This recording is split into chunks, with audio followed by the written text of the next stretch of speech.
tudo bem com vocês? Tudo certo? Espero que sim. Mais uma aula de geografia, dessa vez a aula vai ser um pouco mais longa, né? Vocês vão notar que a aula hoje é um pouco mais longa porque tem bastante coisa pra gente falar, tem bastante coisa pra gente estudar. Então, sem mais delongas, sem perda de tempo, pegar o livro na página 92 de geografia, né?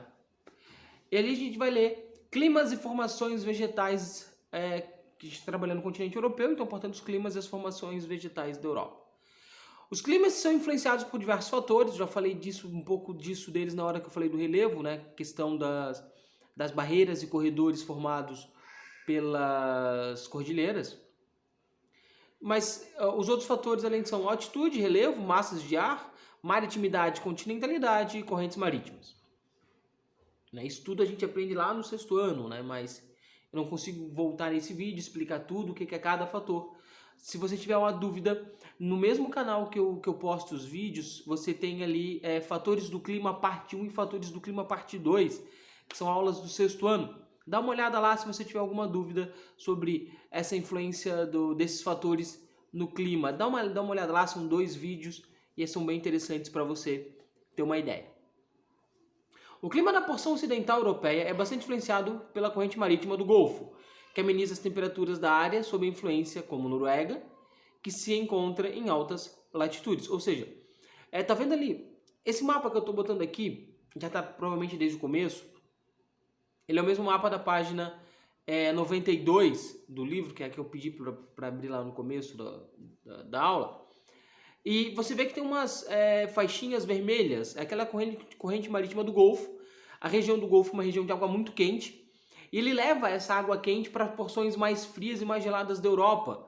Então, locais que eram para ter uma temperatura muito mais baixa, era para ser muito mais frio, graças a essas correntes marítimas a região fica com muito mais calor e muito mais chuvosa também. O clima da porção ocidental europeia é bastante influenciado pela corrente marítima do Golfo, já falei isso, né? O relevo, como os vimos na página 88, interfere na movimentação das massas de ar quente, página 88 e aula passada, interfere nas massas de ar quente e frias, influenciando o clima e a ocorrência de diferentes formações vegetais. As áreas próximas aos oceanos, influenciadas pela maritimidade, ou seja, estando mais próxima do mar, apresentam climas com invernos menos rigorosos, ou seja, mais calor, muito por causa da regulagem que a água faz da temperatura, né? A água ajuda a não ter os extremos tanto do calor quanto do frio. Sob a influência da continentalidade, longe, quando comparados às áreas mais distantes do litoral, sob a influência da continentalidade. Observe o mapa dos principais climas europeus. Nós temos o semiárido, que é ali no sul, no extremo sul da Europa, ali perto, ali onde está escrito Ásia, tá vendo ali? É uma área praticamente desértica, no sul da Rússia, aí ele já começa a chegar muito próximo do Oriente Médio. O clima mediterrâneo, que é um clima ali que pega Portugal, Espanha, Itália, Grécia, que é um clima que recebe influência direta do deserto do Saara, massas de ar quente do deserto, quente muito seca, vem do deserto do Saara, empurrando esse calor e essa falta de umidade, consequentemente falta de chuva, para toda essa região porção sul. É a região mais quente da Europa e também que menos chove. O clima temperado em verde, que é a grande maioria da Europa, que é um clima muito parecido com o clima dos Estados Unidos, que a gente estudou no passado, né, que se estuda no 8º ano. É um clima de verões bem quentes e de invernos bem rigorosos, com bastante frio, né, com incidência de neve, inclusive. É uma amplitude térmica anual muito grande, porque no inverno as temperaturas chegam a menos 20, menos 30 com muita facilidade. Em compensação, no verão, as temperaturas chegam facilmente à casa dos 40 positivo. Então, é uma diferença muito grande entre o mínima e a máxima anual desses locais. O clima frio, que como o próprio nome já diz, é um clima que ele é bastante frio o ano inteiro, né? Você vai pegar ali a região do leste europeu, Rússia, Ucrânia, Belarus, a região que a gente estudou lá do CEI, da Comunidade dos Estados Independentes. É um clima frio, como o próprio nome já diz. Ele tem um inverno, um verão muito parecido com o nosso inverno. Um inverno extremamente rigoroso, com temperaturas de menos 40, menos 30, e com um verão muito parecido com o nosso inverno aqui.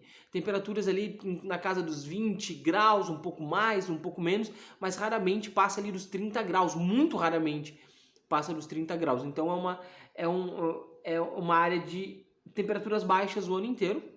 O clima polar no extremo norte, vou pegar ali o extremo norte da Rússia, da Finlândia, da Noruega, que também esse é muito frio o ano inteiro, né? Invernos podendo chegar a menos 60 e no verão não passar dos 10 graus de temperatura positivo, assim. Então é uma área muito, muito frio. E a região ali nos Alpes, bem pequenininha, ali no meio do clima temperado, em cinza escuro, que é a região de frio de montanhas. O frio de montanha, como o próprio nome já diz, ele é influenciado pela altitude dos Alpes. Então, como lá é muito alto, quanto mais alto, mais frio. A gente estuda isso no 6º ano. Se você não lembra, mais uma vez eu falo. Volta lá nos vídeos do 6º ano que eu tenho no meu canal. Fala sobre os fatores do clima. Dá uma olhada, principalmente no vídeo 1. No primeiro vídeo, o primeiro vídeo é mais importante. O 2 também é muito, mas o primeiro vídeo é mais importante para entender isso. Isso é o da página 92, a gente olhou bem o mapa, os tipos de clima e características de cada uma deles, né? Se você olhar, tudo isso que eu falei tem na página 93, né? Clima polar, corpo predominante, tudo isso que eu falei, você vai encontrar lendo a página 93 do livro. Se você sobrepor, agora eu desapareci aqui, você está vendo 2 mapas, né?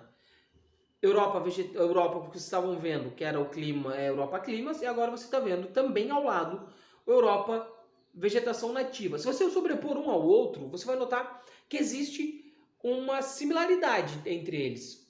Um influencia no outro. O clima influencia diretamente, obviamente, na vegetação, né? Volta para cá, agora vamos ficar só com o clima vegetação nativa. A vegetação nativa, ela é influenciada diretamente, obviamente, pelo clima. Um local que chove mais vai ter um tipo de vegetação, um local de frio vai ter outro tipo, um local de calor outro tipo. Então o clima influencia diretamente na vegetação, por isso que a gente fala dos dois juntos na mesma aula.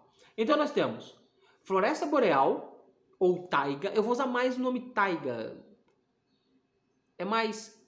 Eu gosto mais, eu acho mais certo.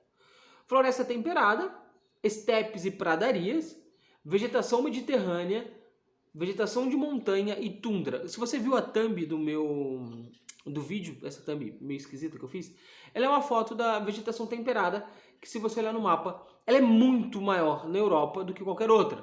A gente está falando de mais de 50% da Europa é coberta pela vegetação de florestas temperadas. Agora a gente vai estudar característica por característica de todas elas, por isso que o vídeo vai ficar longo, né? Vai provavelmente passar de 20 minutos.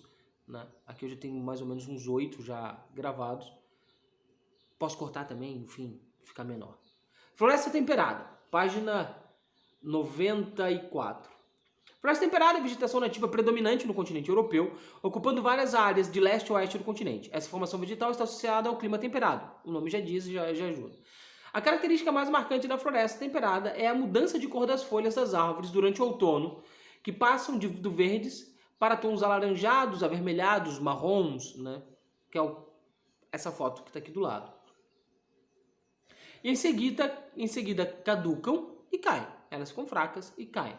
Essa característica faz com que a floresta temperada receba também o nome de floresta decídua, ou seja, que perde a flor, ou caducifólia, né? Essas plantas absorvem os nutrientes das folhas para conseguir sobreviver aos invernos rigorosos, com baixa disponibilidade de água, por causa dos solos congelados.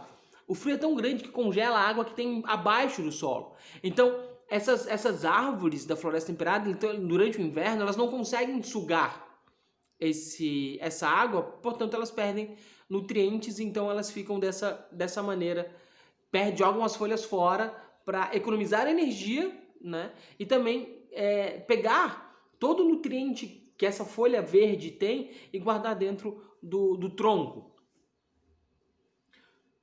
E com menor incidência de luz solar, lá tem menos luz no inverno, portanto a fotossíntese ela fica mais difícil de ser feita. A cor das folhas é alterada durante o processo, já que ocorre a degradação da clorofila. Na primavera, a árvore utiliza esse acúmulo de nutrientes para construir novas folhas. E o processo de fotossíntese é iniciado novamente durante a primavera, o verão até ali metade para o final do outono. A floresta temperada caracteriza-se pela presença de variadas espécies de árvores de grande porte, como carvalho, cerejeira, pinheiro, cedro, nogueira. Esse tipo de vegetação foi a mais devastada ao longo dos séculos no território europeu, sendo substituída principalmente pela agricultura, industrialização e ocupações urbanas. A área de floresta temperada é a área que foi mais utilizada para agricultura, por quê? Porque é a região onde a agricultura melhor dá na Europa. A região de floresta temperada é a região onde tem a chuva mais adequada, os melhores solos, portanto foi mais devastada para a agricultura ao longo de milhares e milhares de anos. A gente está falando da Europa. A Europa é um continente que tem cidades há 2.000 anos atrás, 3.000 anos atrás, né? Além da agricultura, industrialização e ocupações urbanas. Ao redor dessas localidades onde tinha agricultura, portanto, tinha oferta de comida, as cidades cresceram ao redor daquilo. Portanto, a floresta foi sendo devastada ao longo que as cidades iam crescendo. Lembrando que a gente está falando de coisas de 1.500, 2.000 anos atrás, quando não se pensava, nem se tinha ideia de questão de cuidar das florestas ou enfim, algo parecido. Então, a gente estima-se que da floresta temperada europeia sobrem pouco mais de cerca de 10% só das florestas originais da Europa ainda existem. A Europa está num processo de renovação dessas florestas e tudo mais, mas notem que cerca de 90% de toda a floresta temperada da Europa ela foi devastada ao longo desses anos. É mais do que foi devastado da floresta da Mata Atlântica no Brasil e muito mais do que foi devastado da floresta amazônica. Floresta boreal ou taiga, eu gosto do nome taiga, que é a floresta de pinheiro, basicamente. Floresta boreal ou taiga ocorre em elevadas latitudes, próximas ao Polo Norte, onde há predomínio de clima frio, né? São árvores e mata onde o frio predomina, onde elas são acostumadas com frio e neve praticamente o ano inteiro. O solo é fino, pobre em nutrientes e dificulta o desenvolvimento de diversas plantas, por isso que eles não usam aquilo lá para agricultura, por exemplo. Essa formação vegetal também é conhecida como floresta de coníferas porque elas são pinheiros, que parecem cones. Né? Adaptadas a rigorosas condições climáticas e que apresentam um comportamento xerófilo. As folhas são pequenas e duras. É uma floresta de pinheiro, basicamente. São formações homogêneas, constituídas principalmente de coníferas, pinheiros, que possuem folhas estreitas de forma de agulha, aciculifoliadas, ou seja, xerófilas. Do ponto de vista econômico, a taiga é uma das maiores fontes mundiais de produção de madeira e celulose do mundo. Né? A área é pouco adequada para a agricultura, em razão principalmente da elevada acidez do solo, consequência do processo lento de decomposição de matéria orgânica, acumulada na sua parte mais superficial. Ou seja, o frio extremo não deixa que o solo dessa floresta que está aqui do lado seja um solo fértil, mas os pinheiros eles se adaptaram muito fácil a esse tipo de solo, eles se adaptaram ao frio, tanto é que eles são cones, são coníferas, né? Porque sendo cones, a neve não acumula e não derruba ele, a neve só cai. E esses, normalmente eles são madeiras muito duras e muito fortes, portanto, eles foram explorados durante muitos e muitos e muitos anos para retirar de madeira. Tanto é que Rússia, Noruega, Finlândia, eles usam até hoje, uma das suas principais fontes econômicas é a retirada de madeira, já que esses países têm problemas com a agricultura por estarem na região de floresta de taiga. A tundra associada ao clima polar, é no extremo do extremo do extremo norte da Europa, dentro já do círculo polar ártico. Na região, há pouca incidência de energia solar. Chega, para ter uma ideia, o inverno chega a ficar meses sendo só noite, não tendo dia. Assim, a baixa precipitação ocorre normalmente em forma de neve, ou seja, não chove. Basicamente neva ou nuvem ou chuva congelada. Além disso, o solo permanece congelado durante 9 meses do ano, até mais talvez, dependendo da região. A associação de baixas temperaturas aos solos congelados em grande parte do ano impede o desenvolvimento de uma vegetação de grande porte, como arbóreas ou arbustivas altas, ou seja, não tem árvore. Poucas espécies vegetais são capazes de suportar essas condições extremas. Basicamente, a tundra são algumas gramas e musgos. É basicamente isso que a tundra ela se resume. A grama e musgo. Né? Você está vendo as duas fotos aqui. Elas resumem a tundra no inverno e também no verão. A tundra cresce somente no verão, quando ocorre o degelo do solo. É uma vegetação rasteira composta principalmente de líquens, musgos, ervas e arbustos baixos. Durante o verão, a presença de animais aumenta com a chegada de aves marinhas, enxames de moscas e mosquitos, roedores, lobos, raposas, doninhas e renas. Eles saem de regiões mais quentes, eles migram, né? No inverno, eles vão para regiões mais ao sul, mais quente, e no verão, eles vão para regiões mais ao norte, que aí tem uma oferta de comida um pouco melhor. Estepe ou pradaria, né? As estepes são localizadas no leste e sudeste da Europa, geralmente na faixa intermediária entre a floresta temperada e os desertos asiáticos. Ou seja, ela fica entre... Ela é uma vegetação de transição, ela é meio floresta... Ela está entre, na verdade, a floresta temperada e a área de deserto do Oriente Médio. Um deserto frio ali de região de Afeganistão, por exemplo. Concentradas principalmente em regiões de planícies, são constituídas basicamente por gramíneas, formando um vasto tapete vegetal. O Brasil tem uma área de estepes, a gente conhece ele como Pampas, fica no Rio Grande do Sul. A elevada amplitude térmica anual, com verões muito quentes e invernos extremamente frios, limita a distribuição de água no ambiente ao longo do ano, em consequência da baixa umidade, característica típica do clima semiárido, ou seja, é uma área que chove muito pouco, né? Então, você não vai ter árvores por falta de água. As gramíneas e as herbáceas são predominantes na paisagem, formando amplas áreas abertas, sem a presença marcante de vegetação com grandes dimensões, ou seja, sem grandes árvores. Você vai olhar quilômetros e quilômetros basicamente de grama com uma ou outra árvore. Na foto dá para ver bem. Alguns pequenos bosques, geralmente próximos aos rios ou aos lagos, né? Que aí tem mais oferta de água, portanto, cresce mais. No verão podem ocorrer incêndios ocasionais. Esses incêndios são importantes na conservação dos campos abertos, pois eliminam a quantidade excedente de matéria orgânica e permitem a renovação da vegetação. As gramíneas possuem brotamentos próximos à superfície, assim, quando são queimadas ou devoradas por animais herbívoros, um novo brotamento pode acontecer em seguida. Então, pegar fogo lá é até bom. Assim como no Cerrado brasileiro, pegar fogo ajuda a renovar e a melhorar essa área de vegetação. Os solos dos campos temperados são férteis em razão da decomposição das gramíneas mortas durante o inverno, por isso são ideais para atividades agrícolas. No entanto, essa atividade econômica representa uma das principais ameaças ambientais das estepes. Então, é uma área, assim como a área de floresta temperada, é uma área muito utilizada para agricultura, principalmente para a criação de animais, de gado bovino, de gado ovino, ou seja, boi, vaca e ovelha, e cabra e bode, que gera leite, queijo e, enfim, vocês sabem o que gera todos esses animais. Por quê? Você já tem a grama. Qual seria o motivo de alguém tirar a grama para plantar grama? Então você já tem, naturalmente, a utilização.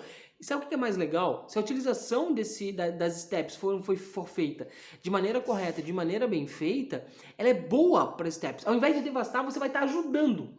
Né? Porque quando o animal devora áreas grandes de grama e vai para outra área, deixando aquela primeira área que eles já devoraram descansar, depois de pouquíssimo tempo, essa grama nasce novamente. Isso é uma vantagem se for feito de maneira correta. Vegetação mediterrânea. Faltam só duas, eu prometo. Vegetação mediterrânea e a de montanha. Características das áreas onde há predomínio de clima mediterrâneo, por isso vegetação mediterrânea, a parte sul da Europa, Grécia, Portugal, Espanha, Itália. Concentra-se na faixa sul do continente, papai, isso eu já falei. Esse clima se caracteriza por verões secos, ou seja, quase não chove no verão, influenciado pelos ventos que sopram do Saara, no continente africano, e invernos chuvosos, com temperaturas amenas por causa do bloqueio exercido pelas montanhas e as massas de ar frio que vêm do norte. Ou seja,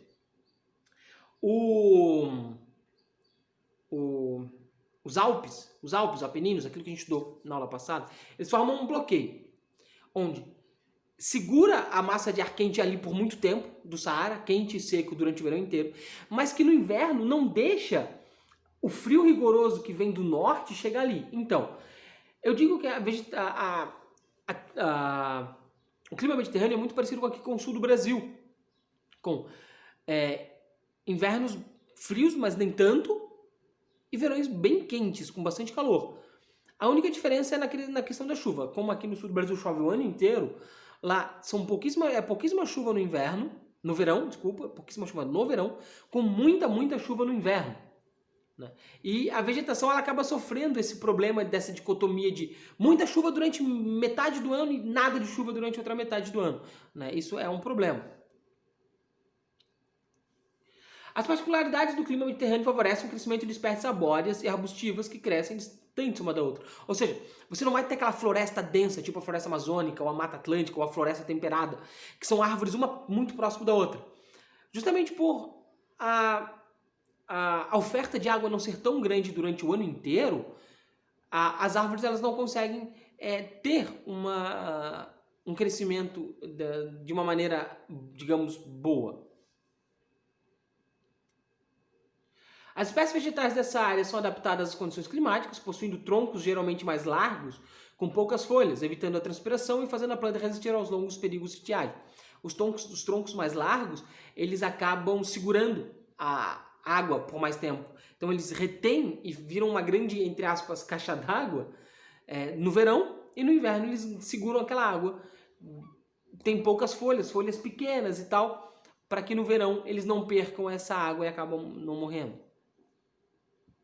A vegetação é composta basicamente de arbustos mais altos e fechados, denominados maquis, arbustos mais baixos e abertos, chamados garrigues, e um herbáceo que nasce junto ao solo. A grande parte da vegetação mediterrânea foi devastada nas últimas décadas para abrir espaço para a cultura de uva, oliveira, que é azeitona, e para a criação de gado, também das ocupações urbanas, que limitaram a vegetação original a uma pequena área, principalmente na Grécia e no sul da Itália. Aqui você consegue ver. Ali você consegue ver as duas fotos, que são as mesmas da página 98, que mostra uma foto de cima e uma mais de próxima, que você nota que é muita grama e umas árvores longe umas das outras. Por último, vegetação de montanha. Esse tipo de vegetação ocorre nas principais cadeias de montanha, como os Alpes, os Cárpatos, os Apeninos, entre outros.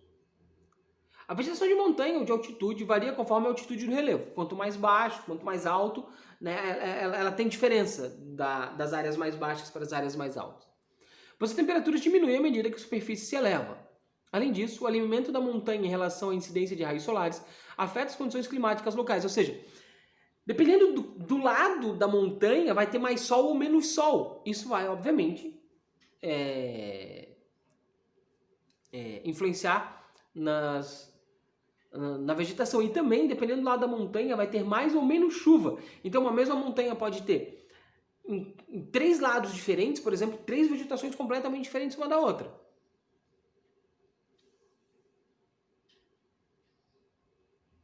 Em cada parte da montanha, há predominância de um tipo climático.